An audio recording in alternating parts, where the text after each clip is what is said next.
Hello, everybody, and welcome to So Very Wrong About Games, a board gaming podcast about board games. We are familiar with the concept of taking holidays off, but we find it alien and disorienting. How are you doing, Walker? And repulsive. Repulsive. That's a bit strong. Feeling much better, Mark. Had a nice little vacation there, and now all is better. And now you're feeling very judgy about people who take time off? Exactly. Yeah. How dare they? We support people taking time off. It's just not something we do, as a general rule. Walker had to be wrestled to the ground to keep him from recording last week, but we think Jimbo did an admirable... Adequate, I think is the word you're looking for. Yeah, I see. I started with admirable, and then there was nowhere to go. Yeah. No, in all seriousness, we're very grateful, and it was good that you got some rest, and we are now ready to engage in our customary blend of nonsense. Here we go. So, we are going to be doing catch-up this week, so there's not going to be a topic or a feature game. We're going to do the as-yet unnamed retrospective intro segment, the AYURIS. And then we're going to, since it's the end of the year's coming up, and we're going to have our big list, we're going to go through every game that we played this year and do a slight, brief summary of what it's about, so we can, gear up for our big list. Is that not? That's what I'm. I don't have 8 hours to record, Walker. This is why the people at Board Game Barrage know to split things up when they're going to be talking about 50 games apiece. We just got to do it all at once, Mark. Just bang it all out there, and then we're done. We don't have to worry about it. Now we're going to talk about the plethora of. Is this the time to do a mom joke? Would that get us? Would that run afoul of age listing? Okay. We're then going to do the games we played last week. Although for Walker, it's going to be 2 weeks. It's true. And then some brief news segments, and then we're going to get out of here, and we are not going to do that madness that you talked about. Our holiday extravaganza show. Yeah, so on that topic, we are going to talk about what we reviewed last year. Walker, what did we review last year? Exactly 1 year ago, we reviewed Stationfall. It is this very unique type game where there are a plethora, 25 or more different characters. And a lot of them, do all of them show up every game? No, you only play with a subset of them. You do a fixed sort of either scenario set or whatever. So there'll be a subset of characters, and you don't know who's playing who. You have 2 characters that you're sort of moving around, and you sort of decide on which one's going to be your main one halfway through the game. And they do all sorts of other things, from releasing giant aliens to shutting down the engines to starting the countdown timer for self-destruction to flying around the outside of the ship to getting to the escape pods. All sorts of craziness ensues. It is a fantastic game, and we should get it to the table this holiday season, I think. Really? I was thinking the opposite. A friend of mine was mentioning, a man I'll call Il Lupo, was talking about having played Stationfall, and I was reminded that I don't have any interest in revisiting it. I've got some fond memories. It's not terrible. It's just this expression is the juice worth the squeeze. And when the rules explanation is probably going to take you an hour, and you're still going to leave things out. Like, for example, I explained how to play Stationfall probably at least 3 times leading up to reviewing it with various different groups, because you need a large player count, and it's a whole thing. And frequently I would leave out something like firebombs. How do firebombs work? How do you make a firebomb? How do you throw a firebomb? What does a firebomb do after you throw it? Under what circumstances can you throw a firebomb? Because technically you're not really allowed to murder people in some context. Are the lights on? Are the lights on? If the lights are on, is there a witness? What's a witness? Anyway, so I was reminded of all that.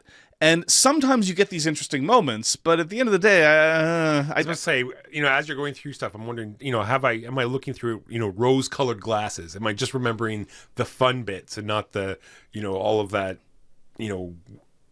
guilty or not guilty, swaying back and forth? I'd forgotten about that part too. Yeah, look, it is a very interesting, somewhat iconoclastic design, right?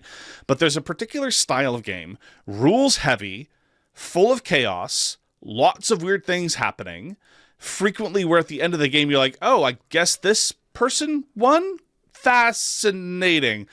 But in terms of dramatic reveals or lots of interesting intrigue that goes on, that was one area I think in particular where Stationfall failed to deliver. Like, it was usually pretty clear who was who by midway through the game, because you need to start dragging them around the station so they can fulfill their victory conditions.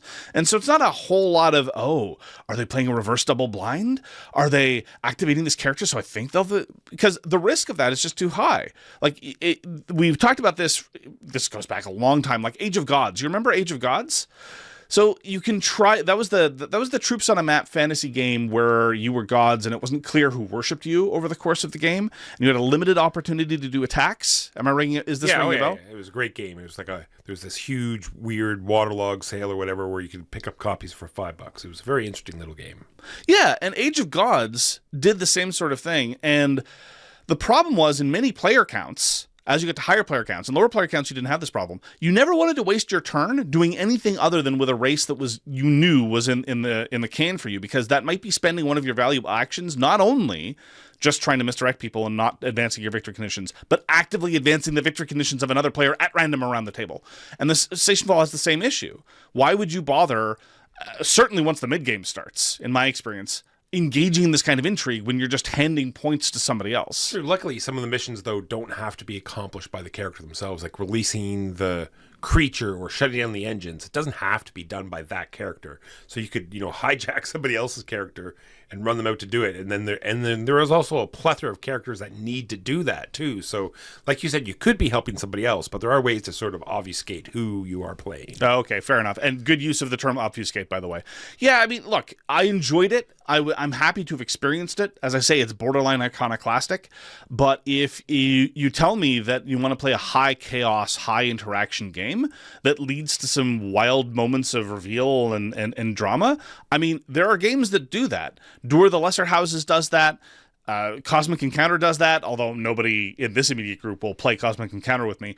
And they have rules loads that are roughly, no exaggeration, 1/5 that of Stationfall. So I'm glad you've played it. I don't have any particular reason to go back to it. I do have some fond memories, but that's about it. That's about it. You've talked me out of it, for sure. Well, I'm glad we agree. So that's Stationfall. That is what we reviewed last year. We're now going to move on to the games we played last week. Walker, it's been 2 weeks for you. What have you been playing over the course of the past 2 weeks? We were lucky enough to get tiny mini golf back to the table. This is sort of a roll and write mini putt game where you're designing courses for the person on your left to shoot through. And so you're rolling the dice and you're picking a subset of the dice. You're grouping together in a bunch of walls or a bunch of water hazards or a bunch of sand traps. So you have to pick one of those groups and you draw it out on your little grid. You make your little mini putt hole and you have several rounds of doing that. And then you pass it to the person that is actually going to play the hole. And then you get to do 2 rounds of them. They get to add more stuff. So sometimes they're forced. Sometimes I had it, in the case that we played it, I had to actually make the hole more difficult. Really? Just because of the only places I could place the things. But you have these 2 turns where you can pick things to help you out. Well, there was the 2 turns. One turn did help me out. The second turn made it more difficult. Huh. Wild. You couldn't just find a place to stick, like one spot of sand or one spot of water where it would never be consequential? It was either in the path or if I overshot, it would have caused a problem. Oh well. It didn't happen, so that's fine. Anyway, so once you've designed the whole course, and then there's another set of dice that you're rolling to, move the ball around the course, and you're just trying to get the lowest score compared to how long it takes the person that's playing your hole to finish their hole, and then the subset of the 2 scores is what you're going to get. Now, I just want to stress, because our listeners are a sophisticated group, all right? You're not going to engage in the kind of nonsense that people around the table did. We're going to be using words like ball, and we're going to be using words like hole, and we're going to keep it professional, and we're going to keep it mature.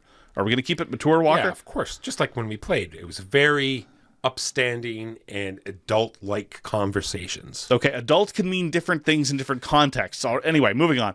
Yeah, so this is a print and play that I pledged for immediately when I saw the concept. We talked about it on Pledge of Indifference, and I'm a massive fan of this design. You engage in a weird kind of spatial puzzle to build a hole that is as challenging as possible, and the line between really hard and then trivially easy is very narrow, right? Because you're trying to lay up these sand traps and these water traps, and there are rules about how there has to be an uninterrupted path between the ball and the hole that you're designing the course. You can't just, enclose the hole in impenetrable walls and water traps and say, ha, I've designed a deviation. So in theory, there has to be a straight line, but you want the straight line to be as circuitous and as fraught as possible.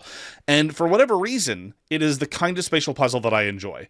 I think it's because you design it piecemeal. It's step by step. It's every round. You're like, okay, how do I make it a little more circuitous than it was before? If you told me these are all the tools you have available and do it all at once, I'd probably hate it. I'd probably find it way, way, way too daunting. As it is just the cleverness and the conceit and how joyous the theme is. Who doesn't love mini putt? It's, Exactly. I mean, I hate all sports, but mini putt I'll make an exception for. And ultimately, the fact that, you know, you're designing a course for somebody else, and then the person to your right is designing a course for you, and your score is the delta between the number of strokes that you took to complete your hole and the number of strokes that the person you're designing the hole for needed. So you want to make a difficult course and satisfy yours as quickly as possible. The only downside to Tiny Mini Golf is that you either have to use a freely available app to use the custom dice, because there are a bunch of custom dice required, both for the rolling phase and for the golf phase. But if you know the Handwerker and if you know Louis, they will print out the STLs for the custom dice, and then you've got the only thing I'm lacking to make it the perfect Tiny Mini Golf experience is I don't have a laminator, and so I do have to print out new map sheets every time, which is fine because I do have a printer. I think I'm one of the last people in North America to have a printer. Weird. Yeah, people don't have printers anymore. It's wild. Back in my day, You take a few sheets down to the local Staples and they'll laminate them up for you. that is probably true. Anyway, I should probably do that. Tiny Mini Golf is joyous. We had 6 people to play, and there are a variety of different ways you can do the whole resolution part. In practice, the designer recommends that you do not do it the way we did. We just did it sequentially, one person after another, all of us watching everyone complete their holes. I kind of liked it, even though it considerably added to the time. It was still reasonably quick, and then we got to appreciate all the different holes that people have designed and watch everyone go through it. So it is a bit tricky, the way that you count the stroke. Sometimes people are getting a little confused about what constitutes a space and what doesn't. So it's good to watch them do it. Yeah, the additional clarity was also very helpful. Anyway, it's been far too long since we played Tiny Mini Golf. I have to think that the fact that it doesn't have its own box is also a bit of a reason why it's harder to remember to bring it back. In point of fact, over the course of the day, I initially suggested, we could play Tiny Mini Golf. We then played something quick. And then it's like, yeah. And so we were listing what we would do next. I'm like, yeah, and there's Tiny Mini Golf. And everyone's like, yeah, let's do that. I forgot it was there. So I don't know what it is. It's a bit of a mental barrier, but I'm a huge fan of Tiny Mini Golf. Well, in the Discord, I saw some pretty fancy print and play boxes being made, so you need to step up and do a box for it. I didn't get into this hobby for arts and crafts, Walker. And that is Tiny Mini Golf, designed by Kamiński and self-published. Yeah. Next up, we also got to play together. Green Team wins. It is the time. We had 6 players that day, so lots of party type games. Green Team never fails to win. Always fantastic questions. And we can put this out in the Discord too. It can be a mini What kind of mini small frog-like pet would you like to have? No, not frog-like. Let's get it. Frog-sized. The size of a small frog. Yes. Either a mini T-Rex, a mini Bigfoot, or a mini Loch Ness. I'm not going to soil the well with any of my banter. Neither will I. Which is obviously the correct choice. Everyone at the table immediately thought that there was one right answer to this question. Whether you wanted a small frog-sized T-Rex, small frog-sized Bigfoot, or small frog-sized Loch Ness monster. Everyone was certain that they had the right answer. 5 people gave the same answer. Walker gave a 6th answer, and then proceeded to, again, we're not going to say who did what, but then there was some, I think the only way to classify it is some b-hole in terms of your ridiculous justifications for your choice. That is a mistake. So comment on the video. This being said, before the options were given, we did a consensus afterwards, and everyone was definitely picking the house hippo. Remember, there was that Canadian video of the house hippo. Fantastic little video. Everyone obviously was going to pick the house hippo. That was not an option, though. Do you know what is actually genuinely sad that you bring that up? I don't think you could do that today. If you did the same video, those of you who are familiar, it was this fake ad. It was like an ad for the Canadian house hippo.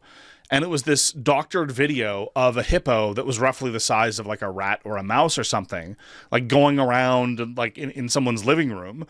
If you did that today, you would immediately have a large proportion of the population convinced that it was real, and anyone trying to tell them that it didn't exist would just be part of some sort of media elite trying to cover it up. And now I'm sad. You've made me sad. I'm trying to wonder what was that ad for? I can't remember now. Was it? I think it was just a wildlife ad. I think it was it wasn't a heritage minute because they don't engage in weird cryptozoology in the heritage minutes. Anyway, we're gonna have to look this up. We'll have to look it up. Anyway, so please either comment or show up in the Discord or on the Guild and let us know what you think the answer is to that question on Green Team Wins. Well, look for I'll put an official voting survey up. Okay. Look for the survey, cast your vote. And that's Green Team Wins, designed by Nathan Thornton and put out by 25th Century Games. Always a holiday classic. So just rounding out some of the quick games that we played Flip 7. And Walker is very enthusiastic about dealing for Flip 7. It seems like it makes you the most happiest thing imaginable. It is. I like pushing people to push the limits. I'm good at talking them into flipping another card. Oh, but that part you can do while playing the game in any context. Like I feel like I was engaging in more bullying behavior than you were. I suppose. But you just crest the top of the card. This is definitely the 11 that you want. Oh, okay. Fair enough.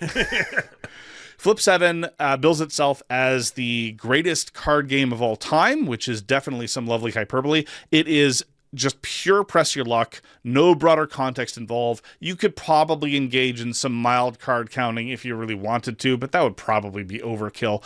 I frankly think that as a spectacle, it's fine, but I think that there are better fillers to be had, honestly, because I'm going to complain about the luck of the draw. It's just there are some cards that it's one thing that a 12 is worth 12 points, but there are 12 of them in the deck, and so you're more likely to bust with them. But then there's just the second chance cards and the freeze cards. The freeze cards are you point at somebody, they're out of the round. The second chance cards are just great. They're just gravy. The second chance cards mean you don't have to play the game. And then the ×2 card. Yeah, so it's a little bit too much. I mean, the ones that add to your final score but don't count towards the possibility of busting, like there are ones that just give you more points at the end of the round, like +8 or +10 or whatever, that's fine. The ×2 and the second chance, I think, kind of kill it, because then it's just, you're not pressing your luck as much. You're not playing the game. They're just you have fewer choices and less tension, and so consequently I think that Flip 7 even fails on its own terms. Failure's strong, but those cards definitely undermine the experience, I think. Well, the time it takes to play and like the zero teaching time, I think still bring it up to like a great, and I think it's very welcoming to everyone as opposed to great. I think is too strong. It's fine. I'm not going to say not to play it, but I think that in terms of bone simple fillers, you can do better. And I'm not going to object, but I think that your enthusiasm is largely largely based on the joy you have in... Mark, it is the greatest game of all time. That's what it says. And it's designed by Eric Olsen and put out by OP Games. That is Flip 7. Always forget the actual rule for the name of the game every time I teach it. It's like, oh, yeah. If you get to 7, then, that ends the round and you get more points. It is the firebomb of Flip 7. Yeah, often forgotten. Got to play The Loop again. The Loop is a cooperative time travel themed game designed by Maxime Rambourg and Théo Rivière. Théo Rivière is actually going to show up again in this episode, and so I'm actually finding his output to be definitely worth a second look whenever I see it. And this was published by Pandasaurus Games, and it's got a lovely cartoonish style, and you're trying to grapple with the evil time machinations of Dr. Foe, going to different time periods. Now, thematically, it tells a good story in terms of the setup, but you don't actually feel it. I'm still waiting for a time travel game that feels like time travel. It doesn't feel like time travel. You're just moving around a map. The fact that it's a radial map and there are different time periods, you don't ever really feel it. But the thing that really communicates the joy of The Loop is, number one, there's a lovely little tower that you get to drop cubes into, and I'm a sucker for dropping cubes into tower. It's a lovely little toy. It's a small element, but it sells it. It's a very small element of the game. It's not a huge, visually impressive thing, but it's fun to ditch cubes into a tower.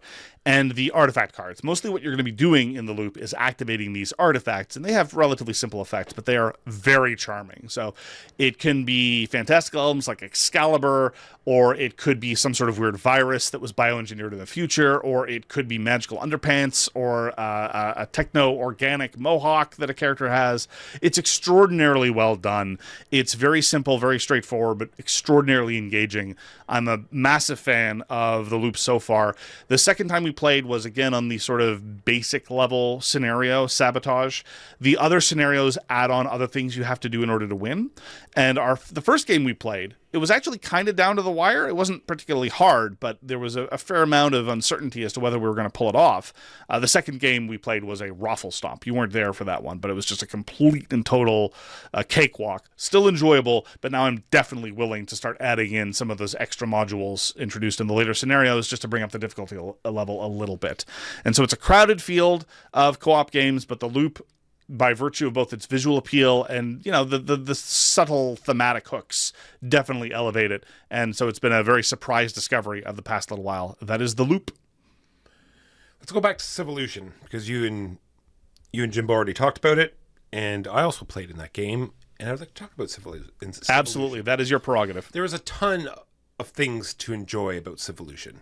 I really like the cards, what they do, how they have a thematic presence, how they sort of build this tiered system where they're worth more points the more you fill, and if you fill each row, you get extra stuff, and all the actions you get to do, also thematic ties throughout all of those, you know, like traversing through the landscape, creating more people, doing stuff. Unfortunately, all of these things are buckled down to this dice system that is handcuffy and painful to interact with. And people will say, well, just, you know, look at the dice you have and do something else. It's like, well, I don't want to do something else, you see, because this is going to score this round mark. And so I want to do that this round, but I can't do that this round because my dice said no. Yeah, it's an awkward combination of strategic planning and timing prioritizations, coupled with, as you say, a very restrictive dice placement system. Yeah, so it's got this, you know, particular goals that you have to do every round, much like Gaia Project. So you can look ahead and see what's coming up. So sure, you can plan ahead for the future ones, but the future ones aren't worth very many points. And I was thinking earlier today, I'm wondering if these goals are just a fool's dream. Maybe just ignore those and concentrate more on the other ways to score points. I'm wondering if that's the key. It might be even more fun if you just ignore those and concentrate more on building your tableau up. Maybe you'll find the same number of points there and find it a little bit more fulfilling because you can adjust more with how your dice are. I am not sure. Yeah, I mean, it's possible. As is transparently evident both from the final scores and from the overall structure of playing Civolution, the skill ceiling is very, very high. I'm not going to claim that, oh, well, you know, I mastered it, and so that's why I don't want to go back. There's absolutely room for improvement. And you may be right. It may be more advantageous to just ignore the short-term goals and just ride the dice as best as possible. But then we have two problems, both related to complexity. Number one, the short-term goals then are just unnecessary cruft. And number two, if the proper way to play, if the ideal way to play Civolution is to be more reactive to what the dice tell you, well then, why play such a heavy game when at the end of the day, your actions are more or less dictated by the random results anyhow? And so there's a whole bunch of stuff in Civolution that I don't think quite plays to its strengths or fit together particularly well. And in other words, it's another Stefan Feld design.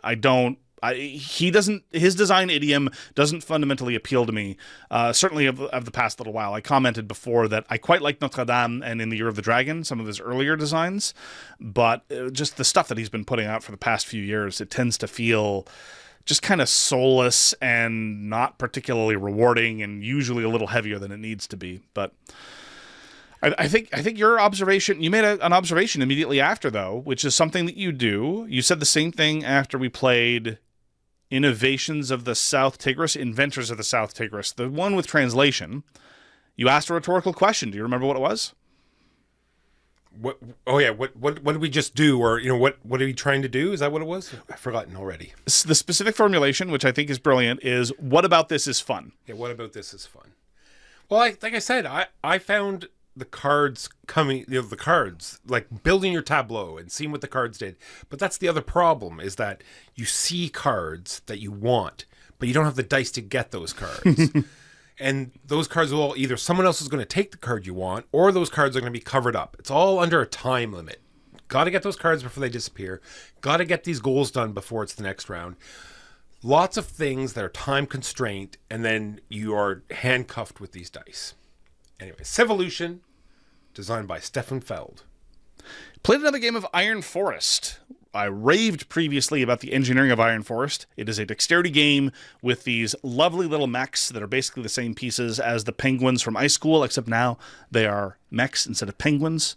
Obvious possible expansion, mecha penguins. I mean, well, I'm surprised it didn't ship with that expansion already. Really. Yeah, that's a pack-in expansion if there ever was one. And they have these launchers to throw it up to this lovely multi-tiered board that is very, very tall. It has a marvelous table presence. And if the launchers didn't work, the game wouldn't work. But the launchers work perfectly. It is the kind of thing where you can get to the second level almost 100% of the time. You won't necessarily get exactly to where you want to. That is where the additional skill comes in. And that's exactly the balance I want in things like that. And the second level is so high. Like, they made it so you can get your hands underneath. There is no limitation to making your shots on the first level by the height of the second level. It does not get in the way. They've made it ridiculously high. It's so high, you wouldn't believe it. And the big downside to Iron Forest thus far is that it's a fixed 4-player game with teams. But fixed 4-player games with teams you can play with 2 players, no problem. And so I played it 2 players with Ilupo, and it was glorious. I didn't know how he felt about dexterity games. You always have to be careful about hobbyist gamers. You don't, sometimes they might think that it's a baby game for babies.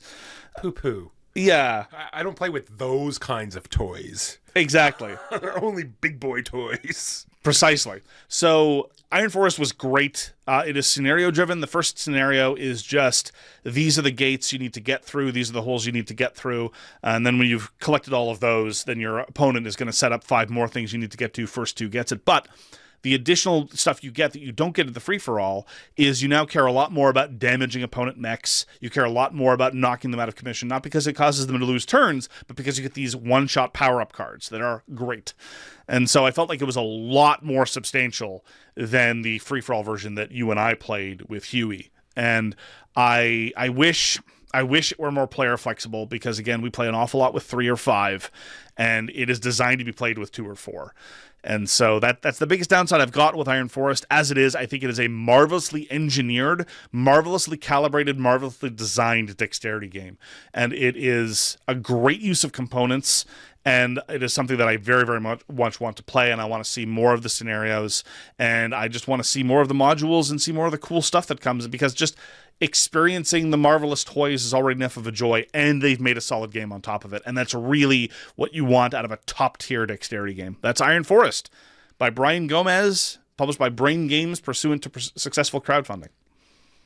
I'm going to talk about Windmill Valley. This is designed by Dani Garcia, the same designer as Barcelona, and it is a great mid-weight game. You are creating this tableau that is these 2 windmills that are interlocked, and you are turning the windmills to these 2 actions, and you get to choose one of the actions. And a lot of them, the ones that you upgrade, because you're constantly upgrading these, feels a lot like Crusaders. You know how you're manipulating your rondelle?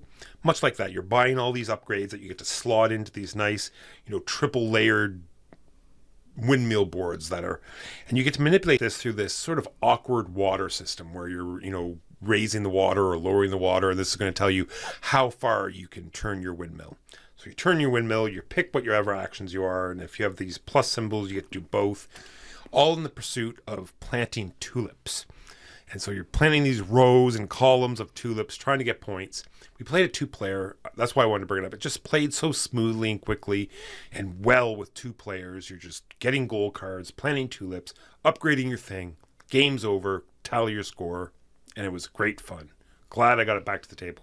Really glad I picked up Windmill Valley. Yeah, based on your comments and Huey's comments about it, I'm very much inclined to give it a try.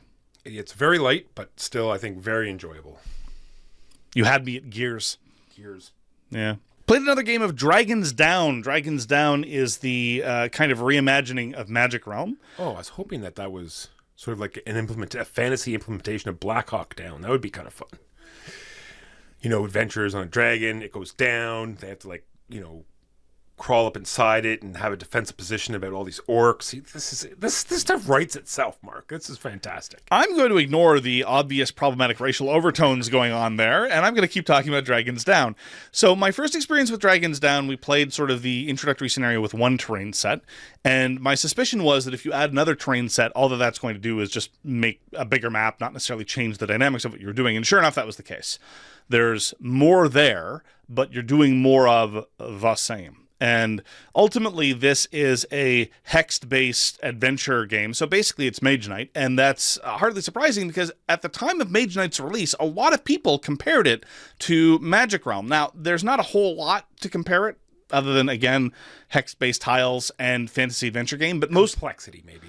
That's exactly what I was about to say. In terms of complexity, up till that point, there have been long and somewhat involved fantasy games like your Talismans, but they were pretty simple and straightforward in terms of the fundamental mechanisms. But Magic Realm and Mage Knight were both games where you had to grapple with things. And back when Mage Knight was released, board games were a lot simpler than they are now. The market has moved a lot over the course of the past 10 years. I was commenting about this in the context of Race for the Galaxy. Back when Race for the Galaxy was released, teaching it was a bit of a burden. And when I reintroduced it to a bunch of people a couple of weeks ago, it's like, oh, rules explanation's done. No questions? We're all good? All right, let's go. Anyway, Dragons Down is strange. It captures some of the interesting puzzly elements of Magic Realm about figuring out what you can do and how this combat is going to shake out. And to its credit, it gets rid of the thing of Magic Realm that I hate the most, which is not the rules complexity. The thing that I hate the most about Magic Realm is all the things you just can't do. So one of the ways you can try to win in Magic Realm is to go and get great treasures. But many great treasures are heavy or tremendous in weight.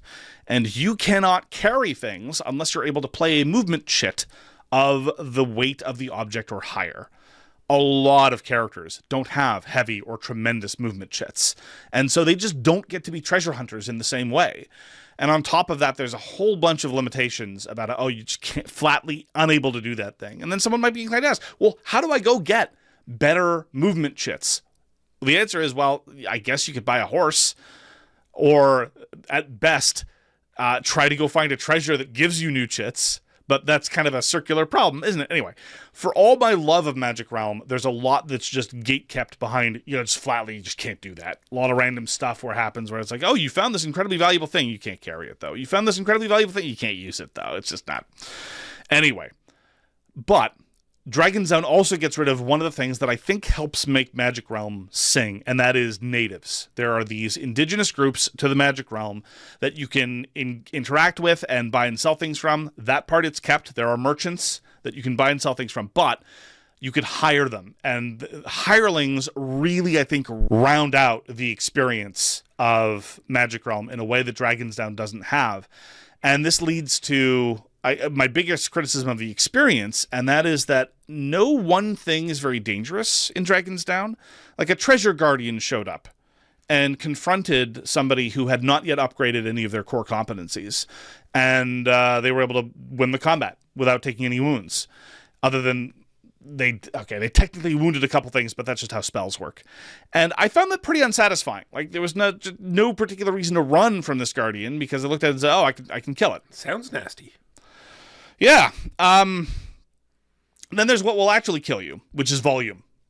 So it's kind of a joke, actually, that in Magic Realm, a group of giant bats will eviscerate almost anybody. You show up and you're the White Knight or the Black Knight, you're heavily armored, you've got a good weapon, you figure, no problem. Oh, no, they're going to kill you. Because ultimately, at the end of the day, you can only target one thing at a time. And bats are hard to hit, and on top of they're just going to grind you down into oblivion. Dragons Down has the same dynamic. You can only ever target one thing in a round, and if you've got a bunch of small, fast things, you can't run away.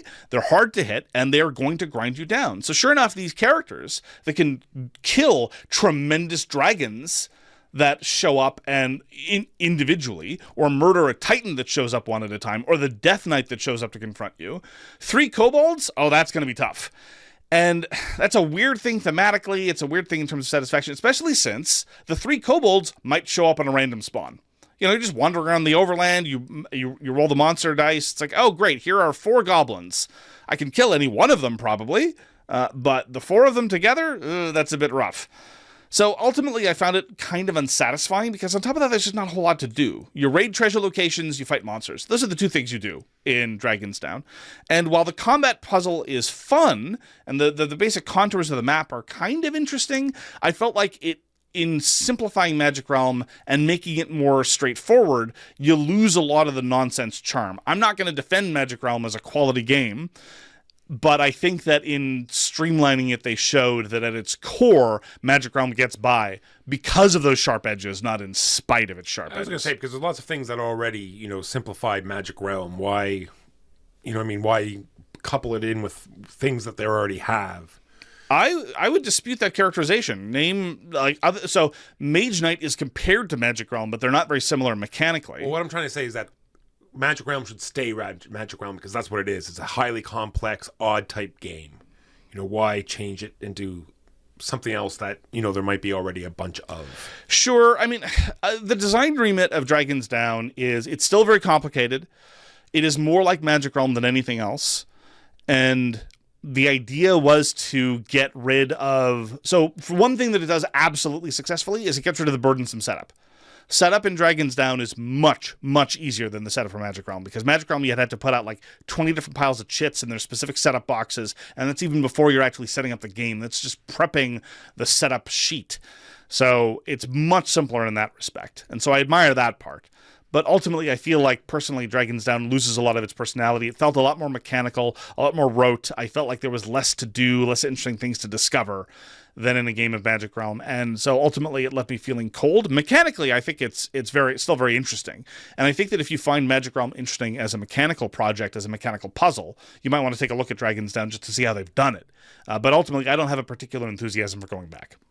So, interesting experiment. Glad it was done. But I don't think I'll be going back to Dragon's Down, certainly not by my suggestion. So that's designed by Scott DeMers and published by Mr. B Games. Let's talk about the stuff that we've streamed. So 2 weeks ago, we streamed White Castle Matcha.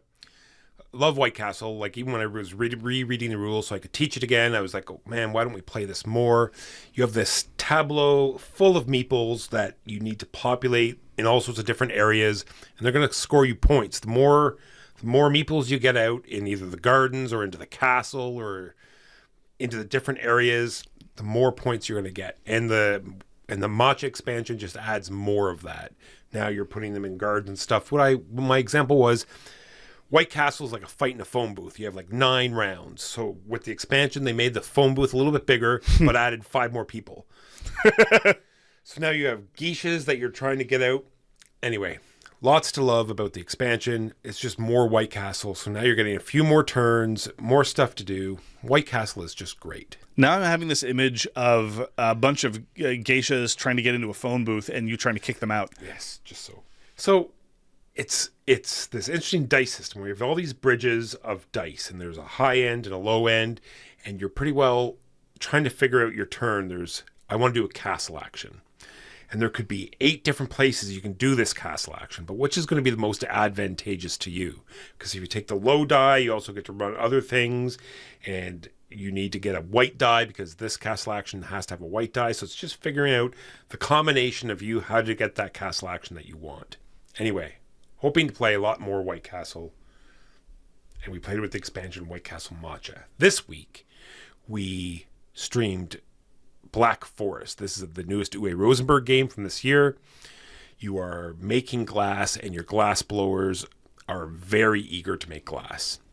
It's got this interesting dial system, like apparently there was in Glass Road as well, where the dials will move on their own if they have space to move. So if you have enough ingredients to make glass, well, guess what? You're making glass. You needed that sand for something else? Too bad. No more sand. They just use it all to make glass. Now you have 3 glass and no sand. Yeah, it's simultaneously a simplification and adding a weird bit of timing complexity, but in a very, very straightforward way. Because to make glass, you need to convert a whole bunch of different resources into glass. The dial system lets you do that automatically, and it makes it much less fiddly. Instead of just cashing in 5 different things and increasing something else, you just move a dial 1 notch over. And at the same time, if you wanted to stockpile a large quantity of one of those specific resources, it makes it very difficult because you have to be very, very concerned about the order in which you get the resources. So it accomplishes accomplishes a lot in very little. And sometimes you want a big surplus of things because there's these jobs that are going to pop up around the board that you need to get to. It's like, oh, they need 8 oatmeal. It's like, okay, we're going to get there. But then I accidentally got 4 charcoal, and now my oatmeal automatically goes down because I made provisions with all of this oatmeal that I had. Anyway, great. It's a very interesting game. You're moving your pawn throughout these different villages, needing provisions to do that. You're stopping between a couple of townsfolk, doing their actions, making glass, improving your tableau by, putting out more buildings. That's the mistake I think I made in this game. There's lots of these conversion buildings that you can get. And it's one of those things like, I really want this building. I looked at it. I need to get these things. And I spent, it's like, well, I should do this first. And then, well, there's no sense, this would be much more action efficient if I, did these 3 things. And it was like mid-game before I even got this first building. Anyway, it was awful. Love Black Forest. Uwe Rosenberg, put out by Spiele. Feuerland Spiele. If you have a chance to play it, give it a chance because it even looks beautiful as well. Did you find that the trading goods, the commodities, were more consequential this playthrough? 100%. They were used from turn 1. Good stuff, because that was one of the concerns that we had after our first play. It seemed to be a little bit much ado about nothing. Yeah, it was much more using less provisions, right? Because you can just move tiles to where you needed them without having to move, right? It just seemed to be a lot more of that going on. Good stuff. That's Black Forest. If you liked it, check it out. It's on our YouTube live page. You can see us playing it there. So, got to play Dead Cells, the Rogue-Lite board game. Now, first off, I will just point out as a pedant that I very much appreciated that they correctly identified it as Rogue-Lite rather than Rogue-like. There are some obnoxious people on the earth who care about that distinction. I am one of those obnoxious people. This is designed by a lot of talent involved here. Antoine Bauza, Corentin Labras, Ludovic Maublanc, and Théo Rivière. Théo Rivière, as I mentioned before, co-designer of The Loop. So this is a new design collective. They've done a couple things already. Some of these people were involved in Draftosaurus. Some of these people have been doing other stuff. And this is a collective of 4 French designers, although Franco-Belgian, I should say, designers who are going to be moving forward. And this is themed after the video game called Dead Cells. I don't think you have any experience with it, Walker. 0. Yeah. So Dead Cells is a roguelite Metroidvania. So it's an action platformer where you eventually get upgrades that allow you to explore more of the map. And it is a game that I played a lot of, and I am very, very bad at. And it's one of those things where I put in a lot of hours. I really like roguelite video games, and many of them, after putting in a fair amount of time, I get better at them. Dead Cells is not one of them. But anyway, I say this because in terms of evoking the board game, in terms of evoking the video game, rather, the board game is simultaneously very good and very bad. So in terms of in any way approximating the moment-to-moment stuff you're doing in Dead Cells, it is catastrophically removed and abstracted. It just feels absolutely nothing like it. In terms of the meta roguelite progression, it nails it real well with very little upkeep required on the part of the players. So, for example, in the video game, there's the process by which you start to be able to interact with more of the map, and that gives you access to previous areas you couldn't access before. In the context of the board game, when you get these runes, they go into this board with slots in them, and when you set up a subsequent session of the game, you just lay out the board, and it tells you what parts of the board of the actual stage boards you're able to interact with. So the setup is trivial, it remembers what you've done previously, and it just captures the sense of, well, I got this thing, and so every time going forward, I'll be able to do more with the map. Now, then there's the actual moment-to-moment gameplay. And that, I think, is where, personally, Dead Cells, the board game, really stumbles for me. What was your... somebody with no experience with a video game, how did you like the actual gameplay of the game? It was very boring. You have a hand of 3 cards. The round's going to...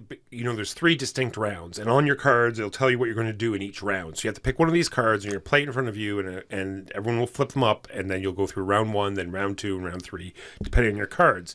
And it's a very basic thing. So you're probably going to do a damage, or you're going to do nothing, or you're going to pick something up. These are like the 3 main actions, or do your special ability. 4 main actions that you're going to do. So you pick this card. I'm just wondering, maybe we're taking too long to process a turn. Maybe it's just supposed to be much, maybe we're just, I don't know. I'm I'm trying to grasp this game and what they were trying to do. I'm wondering if we're just taking too long to shoot through the different rounds. Damn it, just go through quickly. But this is what happens because we've already picked our cards. We can't change what's going to happen. Just blow through that and get on to the next thing. Maybe I'm not sure. Maybe it was awfully brisk. Now, in terms of efficiency, in terms of the way they've engineered things and the physical design and the organization, they've done a very, very good job of making sure that it's quick to set up, quick to play, while at the same time, as I say, having the sense of roguelike progression and having the runs build on previous runs and feel like you're making some progress in that sense. And, of course, there's in-game progress as well that resets when and if you lose. So when I first read about how combat was going to work and how it's got this round structure, but everyone's only ever going to play one card of 3 from their hand, I thought that the game was going to be borderline pointless. Dead Cells, the board game, is not borderline pointless. But I agree with you that it's not quite there. It's better than I thought it was going to be. It's way better than I thought it was going to shake out. But it's still not quite something that I would find super engaging. The fundamental card play is just kind of dull. I'm playing it solo. I'm wondering if it'd be all right, three-handing it. But I was told if you play solo, you play one character and you just play all 3 of your cards. No. So the actual solo system is entirely different. But okay. if you're playing multiplayer with 2 players and more, you're only ever going to play 3 cards in a combat flat. And so I found this very structurally interesting. Most of the time, as I said, in the context of Iron Forest, when you have fixed player count games, they tend to be 4. In many ways, Dead Cells is a fixed player count of 3, which is great. We're often 3. And so everyone plays 1 card. If you play 2 players, then the first player plays 2 cards, and then the other player plays 1. Initially, I thought, that'd be better. Two cards might be more satisfying. Well, no, you're still making the same choice. You're still picking 1 card. It's just instead of playing that 1 card, you not play that 1 card. So you're still not making a whole lot of choices. Just one person gets to feel like they're doing more. And if you play 4-player, 1 player doesn't get to participate in the combat at all. They just make a skill check, and if they pass, they level up. Super fun. Well, we haven't tried it 4-player. Maybe. I don't think why we would, really. I hear you. The structure is great. The structure is also evocative, and they've done a lot with very little, but the fundamental card play leaves me so cold and uninspired. Even if we sped it up and we took half as long as we did, I don't know that I would find it particularly worth coming back to necessarily. I'm probably going to end up trying it solo, partially just because of my enthusiasm for the license. But honestly, the license doesn't even do much. I look at these items, I look at these upgrades that exist in the video game, and I'm like, that doesn't... okay. I mean, yeah, this is a thing that happens in the video game, but I don't know if they really thought that they were getting to some sort of evocation to how it felt or worked in the video game. I don't know if it's possible to really evoke what happens moment to moment in the video game. I really don't know. I mean, look, it suffers very, very badly in comparison to the other Rogue-Lite video game adaptation board game that we had this year, and that is Slay the Spire. Yes. To a certain extent, the comparison is unfair because Slay the Spire started as a card game. Also true. But ultimately, it's just not a particularly satisfying co-op experience, I've found. We've played it twice. Just doesn't... I mean, the progression's neat. It's like, we're getting better, we're getting stronger, we're going farther. That's great, but ultimately the encounters don't do anything for me. So the production's great, the feel is all there, but just there's no decision space. Or it's very small. And just to echo the Walker-like rhetorical question, at the end of a combat, win, lose, or draw, what about this was fun? That's also true. So that's Dead Cells, the Rogue-Lite board game, published by Scorpion Masqué. As I said, brilliant production. The organization is really, really well done. Designed by Antoine, Bauza, Quentin Lebras, Ludovic Maublanc, and Théo Rivière. I'm pretty disappointed, gotta say. I've been playing a ton of Tidal Blades 2 Rise of the Unfolders. This is designed by Tim Elsner and Ben Elsner. Because I have 3 campaigns on the go, you see, Mark. That's a lot. And therefore, this is put out by Druid City Games. And I'm just really enjoying this. It's such a different type of dungeon crawling type game. Bright colors, totally different types of monsters, different characters, the usual fighter tank, normal D&D tropes. The story's halfway interesting. The combat system, playing card to the Nexus, doing your things. It's very easy to two-hand. And I'm just very much enjoying it until this last scenario. Oh, what did the last scenario do? Let me tell you about this latest scenario. You see, one of your friends has been put into prison, and you bust into this prison. No. One of the characters is No. Okay. No. Just a friend. All right. Someone you've never heard of before, in the story before, just, oh yeah. All right. So you bust in, and there's all these salamander thugs. It's not like an official prison. It's like gangster prison. And so there's several cells, and it comes with this side sheet of 9 squares, and you have to manipulate them around this 9 square grid by turning them and moving them around, so you create this wire combination that puts power to the different doors to open them up. But unfortunately, some of the tiles can only be accessed through different terminals. So not only do you have to move your characters to different terminals to move on this mini-map, but you have to use your interact action to do it. So you only get to do this manipulation once per round, and that is turn one tile 90 degrees or move one to the left or the right. You're trying to open up all these doors, and of course, you're going to, power, say, triangle and square. And that's going to open up the triangle and square door, the two complicated doors. But it's also going to open up every triangle door and every square door. And of course, there's monsters and all of those. Then they come streaming out. And then you have to truck it over to the other console because you need the dash, circle door open now. And it's like, ugh. I worked it out. It would be 12 actions to power everything up. So everything would be open. And so that would be 2 characters, 6 rounds of manipulating this mini-map thing while fighting off monsters. I just don't understand it. It's like, maybe some people would find that fun, but it's like, let's take this very fun game and make it completely unfun. Well, I stopped. I will come back to it. It's like literally mid-game. I was just like, no, I'm done now. Scenario design is really, really hard. And, looking back on Oathsworn, Gloomhaven, the really, really successful fantasy dungeon crawl adventure things, it's super hard to avoid them being repetitive and at the same time not engage in overloaded, cumbersome nonsense and end up feeling like you're just trying to dress up a pick 'em and deliver game. You remember the City of Kings? I appreciated the fact that the City of Kings was like, this is a fantasy adventure game. It's really a pick 'em and deliver game. But, fantasy combat, but it's really pick 'em and deliver. I respect that. I respect that far, far more than these dungeon crawl things that end up feeling like pick 'em and deliver games. But yes, scenario design is super, super hard, and there's usually 1 or 2 clunkers in the bunch. I mean, one of the reasons why we haven't gone back to Fateforge Chronicles of Khan lately, which is one of the ongoing campaigns that we really want to get back to. True. Really, really well done game. The last scenario we played was a bit of a clunker, and so that kind of puts a damper on your enthusiasm. Yeah, it was rough. Exactly so. Well, I'm glad you're continuing to enjoy the game with arguably the worst subtitle in hobbyist board gaming of the past 5 years. What are you talking about? Title Blades. Rise of the Unfolders. Not only are you baking, but you're also doing the laundry. It's amazing. Well put. So those are the games that we played over the past couple weeks. We're now going to move on to the news and why it doesn't matter. And let me get started with this. I have a very, very important public service announcement. I've been consuming a lot less social media lately, probably still more than I should. And one thing that I've been seeing after cons is people show their hauls at the end of cons. These are the games that I got from the con. Started up again. Yeah, it's the whole thing. Now, here's the thing. Kellen Lacker, friend of the show from Board Game Barrage, the Red Tank. Someday I think that Kellen Lacker should have a course on media literacy, because I think I'm somewhat cynical at times, but I hear about the things that people do in marketing, and I'm like, oh, I'm just a naive. I'm just a naive little person, and I don't know all these things.